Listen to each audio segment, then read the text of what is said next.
you've had some exciting news recently, correct? So you recently completed ground testing, what has been dubbed the Iron Bird. I'd love for you to kind of talk about that, and you've even been quoted as saying, the pace of iteration of this project was ridiculous.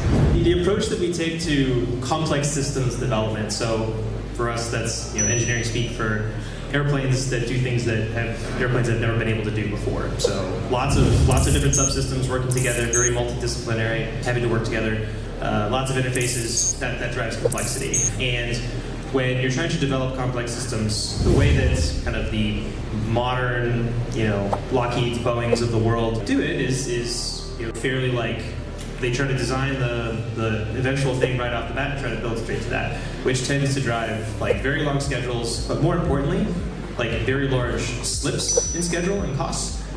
Because there's so much uncertainty that you're biting off right at the beginning that you really can't predict how long it's going to take to do something, how much money it's going to take to do something. So our approach that really comes out of the commercial space world, SpaceX and Blue Origin and others, is to bite off much more reasonable chunks of risk and go after them very quickly.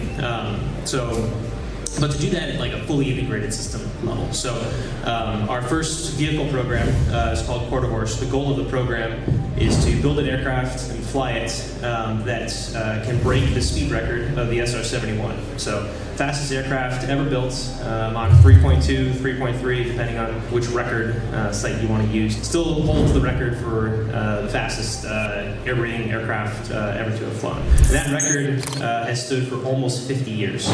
Which is kind of a crazy thing to think about. For a long time, starting in the 1920s, that record was broken multiple times a year. And then in 1976, it stopped.